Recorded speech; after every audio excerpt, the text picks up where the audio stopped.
Demak, ushbu darsimizda biz DHCP serverini ko'ramiz. Ya'ni DHCP ning vazifasi nima? DHCP ning vazifasi tarmoqdagi kompyuterlarga, hostlarga avtomatik ravishda IP berish kerak. Buni qulayligi nimadaki, misol uchun sizda tarmog'ingizda 10 ta kompyuter bo'lishi mumkin. Kompyuterlarga ruchnoy IP berish 10 ta kompyuter uchun muammo emas. Lekin ertaga tarmoqingiz kengayadigan bo'lsa, misol uchun 200 ta, 250 ta kompyuter bo'ladigan bo'lsa, har biriga ruchnoy IP berib chiqish bu ancha vaqt talab qiladi. Misol uchun mayli, 250 taga ham ruchnoy IP berdik deylik.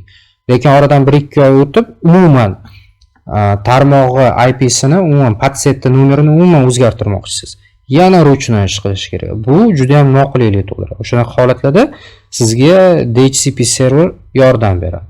DHCP serveri ko'tarish uchun juda ham ko'plab usullar bor. Misol uchun o'sha routerda ham yoki bo'lmasa upravляемый switchlar yordamida berish mumkin yoki serverlarda Linux, Windows. Bu narsa Kerio Control Firewall'ning o'zida ham buni imkoniyati bor. Buning uchun nima qilamiz? Misol uchun bizda hozirgi o'tgan darsimizda e'tibor beradigan bo'lsak, bizda Kerio Control'ning o'zi ikkita tarmoqqa ulangan, WAN LAN. LAN tarmog'imiz, ya'ni lokal tarmog'imizni IP-si necha? 172.31.10.0 tarmoq hisoblanadi 24 maska bilan. Mana shu tarmoq uchun biz demak DHCP server berishimiz kerak. Kerio Control'da DHCP server qurish uchun nima qilamiz? Odatiy holatda umuman DHCP server ko'tarilgan bo'ladi. Mana e'tibor beramiz, biz yangi tarmoq hosil qilgandik. 172.20.31.10 tarmog'ini hosil qilgandik. DHCP server mana ko'tarilgan. Agarda o'chirilgan bo'lsa, mana bu yerda galочка bo'lmaydi. Demak, siz o'sha galочкani yoqib qo'yishingiz kerak bo'ladi. Mana e'tibor beramiz, bizda DHCP server ko'tarilgan LAN tarmog'i uchun. Buni qanaqadir o'zgartirishlar kiritadigan bo'lsak, demak, pravka bo'limiga o'tasiz.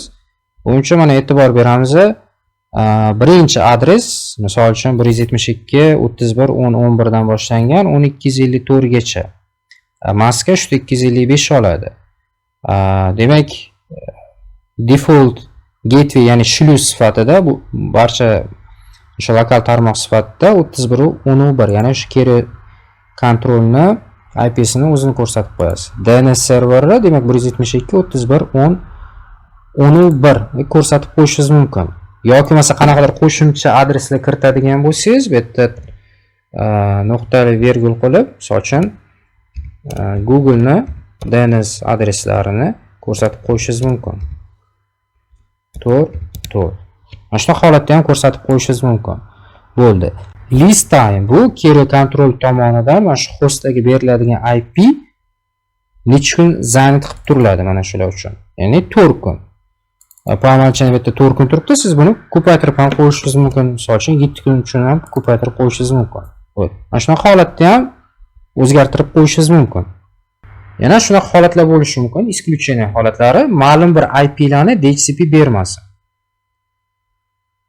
Misol uchun o'sha narsa исключенияларni qo'shish uchun nima qilishingiz mumkin siz?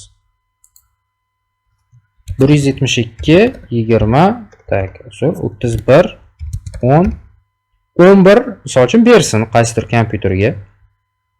Siz berishingiz kerak 12 dan boshlab 15 gacha IP ni olmasin yoki bo'lmasa 25 gacha deylik. Zaxira yoki qurilmalar deb qo'yishimiz mumkin.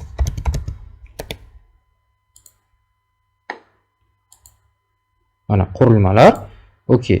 Mana bu IP ni nima qildik? Mana qo'shib qo'ydik. Hop. 1 minut. Endi klientlarni ko'radigan bo'lsak, mana bu hozirgi holatda bu administrator kompyuteri ham o'zi xuddi shunaqa.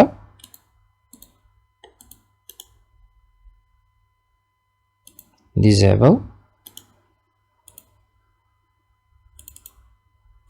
Ruchnoy emas, tak, mana avtomatik holatda beraylik buni. Okey. Enable.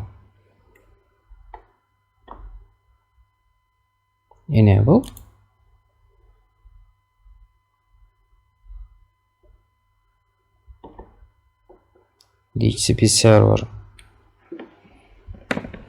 Demak, ishladi. Mana e'tibor bering. talaba PC, ya'ni 1011 IP'sini oldi. Kompyuter nomi talaba PC. Hostname, haqiqatan IP'sini ko'radigan bo'lsak, hozirgi holatda IP config 1011 olgan, 172 31 1011 olgan. Kompyuter nomi talaba qolib ketgan, lekin foydalanuvchi, misol uchun bu yerda administrator kirib turibdi. Bizda yana boshqa foydalanuvchilar bor. Misol uchun realniy talabani kompyuterini yoqib ko'ramiz. Bu necha IP oladi? Bu demak 1011 biz исключениeni chiqardik 12 dan 25 gacha. Demak, mana shu исключение holatda talabaning kompyuteri endi 26 IP olishi kerak. 1 2 3 172 31 10 26 IP ni olish kerak.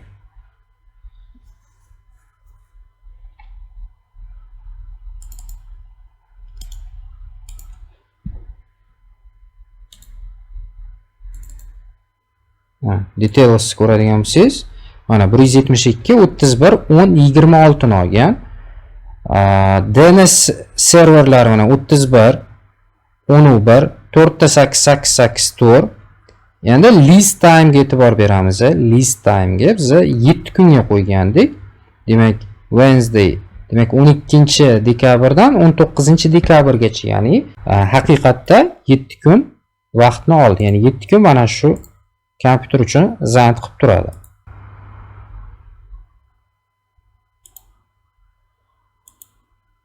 Kimlar DHCP server olgani mana ko'rib turishimiz mumkin. Mana 1026 IP'sini oldi. Demak, mana bu MAC adres. Misol uchun ko'radigan bo'lsak, mana kerak ulangan pользовательlarni ko'rishimiz mumkin. Demak, 1011 bu adminniki edi, 1026 bu talabaniki edi. Mana 1011 uchun, mana bu administrator kompyuter uchun, mana bu MAC adres uchun doimo mana shu administrator kompyuter uchun ma'lum bir IP ni rezervlab qo'yamiz. Onun uchun nima qilamiz? Udalить, buni olib tashlaymiz.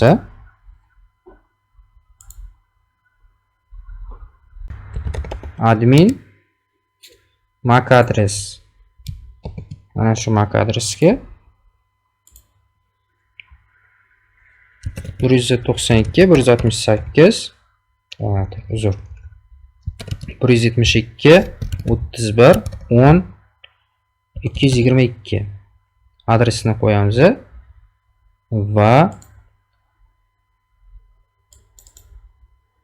uni list time'ini misol uchun 30 kunga qo'yib qo'yamiz. Okey.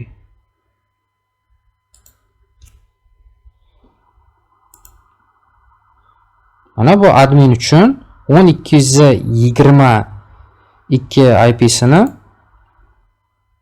rezerv qilib qo'ydik. Endi buni IP adresini oladigan bo'lsak, hozirgi holatda boyagi 10-11 ligicha qolib ketgan. Mana 10-11 ligicha qolib ketgan. O'tadi.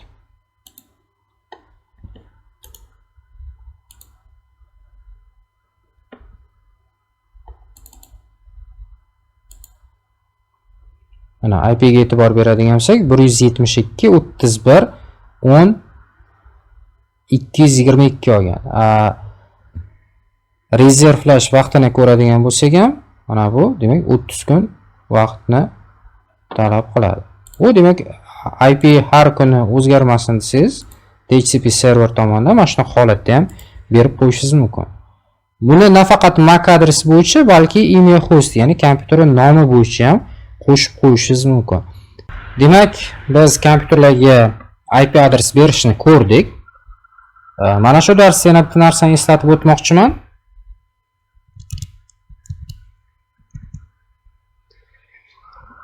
Misol uchun chizmaga e'tibor beradigan bo'lsak, bizda lokal tarmog'imiz bor. Lokal tarmog'imizda e'tibor beradigan bo'lsak, misol uchun talaba, xodim yoki administrator kompyuterlari avtomatik ravishda IP olishni boshladi. Misol uchun administratorga 1222 IP ni rezervlab qo'ydik. Ya'ni talaba kompyuteri misol uchun 26 IP sini oldi. Lekin tarmog'imizda shunaqa tochkalar borki, shunaqa nuqtalar borki, bularga DHCP server ishlatish maqsadiga muvofiq emas. Misol uchun bo'lishi mumkin o'sha tarmoqdagi shluz yoki bo'lmasa o'sha tarmog'imizda qanaqadir web server bor yoki Windows server bor, Active Directory ko'tarilgan. Mana shu tochkalarga DHCP server yordamida IP adres berish maslahat berilmaydi. Sababi bular doimo qanaqadir servislar, xizmatlar ko'tarilgan, bularga doimiy ravishda qanaqadir murojaatlar bo'ladi. Agarda boyaga e'tibor bergan bo'lsangiz, list time bor edi.